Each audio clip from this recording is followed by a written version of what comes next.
back to my channel. My name is Austin Betha and I'm really glad to have you here. Please do hit on subscribe button before you leave, and also give this video a very big thumbs up at the end if you enjoyed watching it, okay? On today's episode of the BBNAIJA reunion show, it was still about clearing up the air and just saying the things that were left unsaid, just finding a way to make things work and just move on from all of it. And of course, the conversation started off with Diane and Eluzunam. Ebuka had asked Diane how she felt about the whole situation and how the last conversation ended, and in her words, she said, "I feel like Eluzunam dumped the whole responsibility and fault on me. He needs to talk to somebody." I feel like she was referring to a therapist or something, but then she said he needs to talk to somebody because he has a problem. He needs to tell me what his problem is with me, and it has to be deeper than just the issue he was raising. For her, she feels like Eluzunam is always acting as if he's perfect, without having blames and all of that. And she also thinks that there might be other things he has against her that he doesn't want to talk about, but he's just trying to hold on to this whole Mauli issue as the main issue that they were having. And for Eluzunam, he was like, "Look, I have never claimed to be perfect. What I said was my truth. The issue I talked about was the straw that broke the camel's back. I was trying to avoid the question until Diane decided to bring it up. But then as soon as I noticed that she was going to give you guys the abridged version, I decided to come clean with the whole gist." And the truth is, it was Diane that started the whole gist. I told you guys, she was like, "Hey, Buka, should be you won't hear gist, Abi?" And Ebuka was like, "Yes, give me the gist." She was the one that brought it up. But according to Eluzunam, she wasn't coming clean with the whole truth. She was just trying to say the part that, she felt like saying, and then trying to leave out the other part. And I was like, no, if we're going to talk about this whole issue, then let's come out clean. Let's say it. And she kept on saying, "Why would you mention somebody's name, somebody that was not on the show? Why did you have to bring his name up?" And I was like, look, there was no way I could have told my truth without mentioning that name, because like I said, that was the straw that broke the camel's back for me. I'm not saying that's the only issue we had. If anybody asks me, even in 10 years time, "Oh, why did you and Diane not work out?" I would still refer to this particular issue. Diane kept on hammering on the fact that she doesn't trust Eluzunam, that she says things to him and then before you know it, those things are out. Now Ebuka was like, "Diane, why exactly don't you trust Eluzunam?" And then she mentioned that there was actually a particular voice note that went viral at some point, and that the content of that voice note was something she had told Eluzunam in confidence. So she didn't really understand how something she told him privately was now out in the public. And that the problem she's having with Eluzunam is the fact that he never came back to clear things out with her. He just let it slide. Every single time there's a miscommunication, or every single time something happens and people are saying stuff, people are saying this, people are doing that, he never comes back to say, "Oh, this is not how it happened." He just lets it slide and acts as if nothing has happened. And then in Eluzunam's defense, it was like, first of all, Diane, if you're going to be honest with yourself, the content of that voice note was already public before you even brought it to me, okay? Because I remember that the day you were telling me about this thing, you came to me and you were like, "Oh, Eluzunam, I want to tell you something. I don't know how you feel about this thing. I don't know if I should tell you, but then I feel like you should know about it." Now, after you finished telling me that stuff, I told you right there and then that I knew. I told you that I had already heard it. Ebuka now turned to Diane almost immediately. I was like, "Diane, did he tell you there and then that he had already heard the news?" And she was like, "Yes, he said it." So what exactly is the problem? Because in my mind, I'm like, okay, if you're admitting that this guy already heard the news before bringing it to him, doesn't that imply that whatever it is you came to tell him as a private news was already public in the first place? Because again, he knew. Eluzunam went on to say that he had had a conversation with Diane prior to that time, and what he told her was, "Look, Diane, if we're going to have issues, let it be because we have a misunderstanding and not because of what people are saying or what people are posting." She always listens to what people are saying, and that's part of the reasons they always have issues. But then Diane kept on hammering on the fact that, "Oh, it couldn't have just been the Mauli issue that caused this whole problem. There are probably other things that you don't want to talk about and all of that." And then Elo was like, "Look, like I said before, regardless of the time, if anybody asks me why me and Diane did not work out, it would still be the same reason. This was the straw that broke the camel's back for me." At this point here, Ebuka decided to ask Diane a very important question, and he was like, "Diane, what exactly is your anger?" And in her words, she said, "I'm upset that Eluzunam always says things to benefit him." And then almost immediately, Eluzunam cut Diane short, and in his words, he said, "Diane, that's your signature. You are known to always playing the victim in every situation." Now, the reason I spoke out was because when I woke up the next morning, the news was everywhere that I had a girl over in my room, and I had to explain myself because your people came to me to ask me what was going on. I had to explain to them. My people also came to me to ask me what was going on. I said the same thing to them, so I don't understand what you mean by me trying to say things to benefit me. And just in case you're confused about what they're talking about, you know, waking up, girl in his room and all of that, he's simply talking about that part where I told you guys that he was venting. You know, he had a female friend over in his room,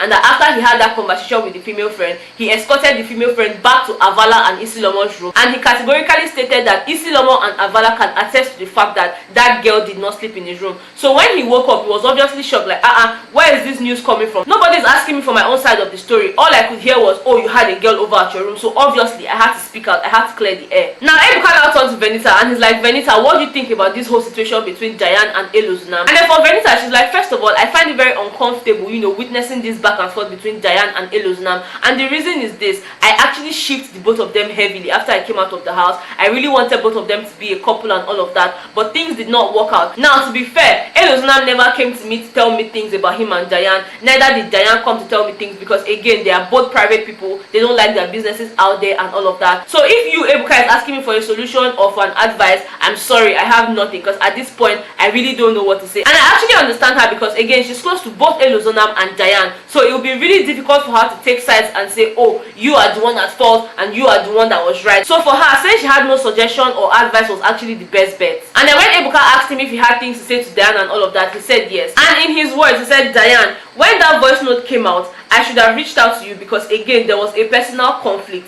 but then I should have reached out to you to clear things out, and I apologize. I also apologize for any other thing I might have done wrong to you. And then Ebuka now asked Diane, how do you feel about the apology? And in her words, she said, I think we're okay. Now Ebuka now asked her, so are you saying that the ship has crashed? In her words again, she said definitely. When Ebuka now turned to Elozunam, like, Elozunam, what are you saying about this? Elozunam said, right now we have been reduced to acquaintances, but that's fine, because again, we can be cordial. And for me, I feel like that's okay, because like I always say, not all the relationships must work, okay? If it works for you and your partner, fine. If it doesn't work, move on. Like, you'll find a better person, you will still be happy last. So there's really no point to stress all this matter. Moving on from that, it was time for Tacha and Toyo to settle their own ish. Personally, I didn't even know that Toyo and Tacha had issues up until today. According to Tacha, she mentioned that Toyo during the show was always showing off his body, you know, always said, oh, he's proud of his body, you know, he's a stripper and all of that stuff. Cool, but then she doesn't understand why her being confident was now a problem to him, and why he would then go for interviews and tie her confidence to voodoo. Now in my mind, I'm like, wait, when did this one happen? Now for Tacha, she said, I did not understand why in almost all Toyo's interviews he kept on tying my personality and pride to voodoo.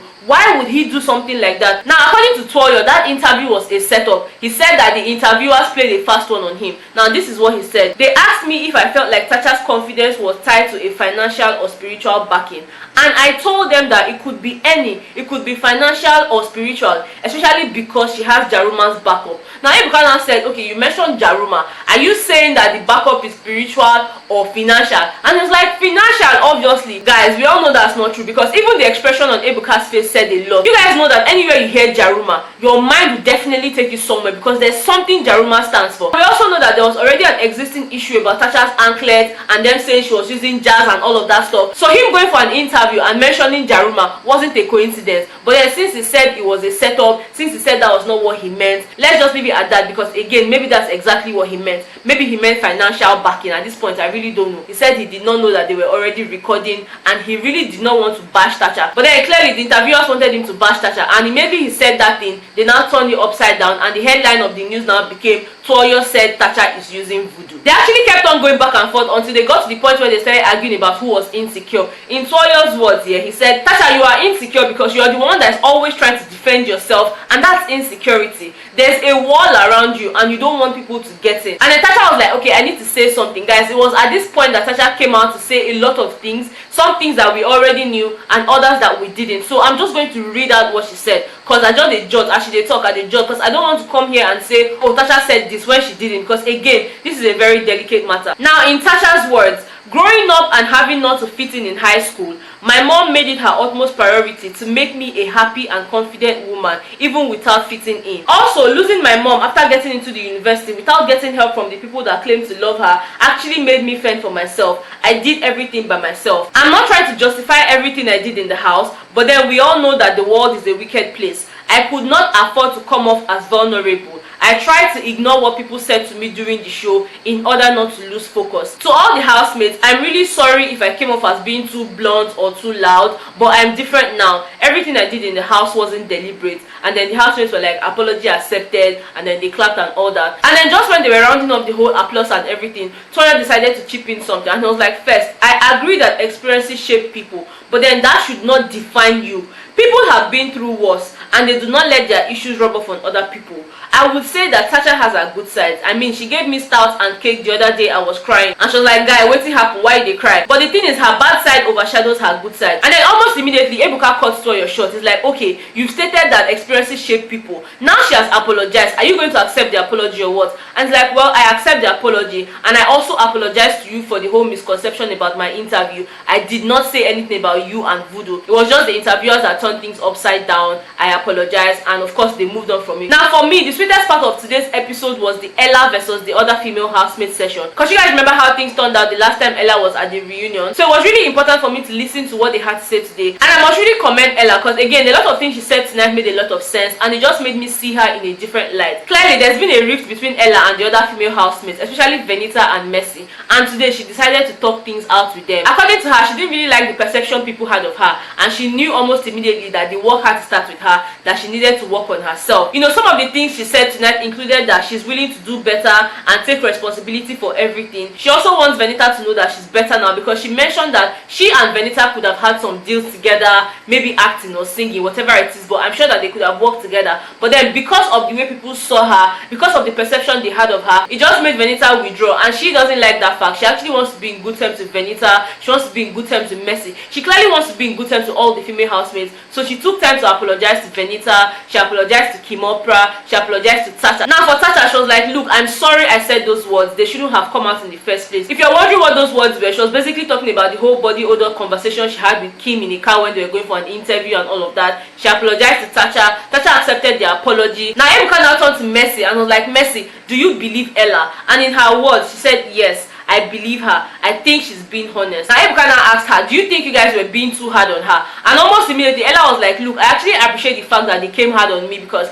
if they didn't come hard on me that way, I probably wouldn't have realized how bad the situation was, and you know, just how far apart we've drifted. So I appreciate the fact that they came hard on me. Venita also apologized to Ella, and she was like, look Ella, I apologize for being aggressive, but then one thing I want you to know is that it's okay to be vulnerable. I get that sometimes, yeah, because of the kind of industry we're in, you know, music, entertainment and all of that stuff, it can be crazy sometimes, but you need to understand that it's okay not to have everything put together. It's okay to be confused sometimes, and that's the reason she also came on the show. She wanted women to know that it's okay to take second chances, it's okay to be vulnerable, and she feels like it's important to talk to people when things are not going on well, because again, you really don't know who can help you and all of that. But as it stands now, she supports Ella, she forgives her, and she also apologized to Ella. And I feel like that's a very good way to end today's episode, because again, they were all in a very happy mood. Tasha was like, whoop, whoop, whoop. I'm like, I've never seen Tasha like this on the reunion before. Today has to be a very good night. And guys, almost when I thought that to myself, Mercy just scattered my dada for me this night, and she was like, girl, you are good. Now if you're wondering who she was talking to, she was actually talking to Tasha. She was like, Tasha, you are good. Tasha, you are good. And then Tasha was like, thank you very much, I appreciate it. And in my mind I'm like, wow, like this has got to be the best episode ever. Again, it's not really about shouting and quarreling. It's actually about you just finding common ground, meeting yourselves at the middle, and making sure that going forward things become different. Now that's basically everything that happened on today's episode. Let me know if you guys enjoyed watching it. Please give me a thumbs up if you did. If you're not subscribed to my channel, please subscribe. Let me know what your thoughts are in the comment section. Let's have a conversation as usual, okay? And I'll definitely see you guys in my next one.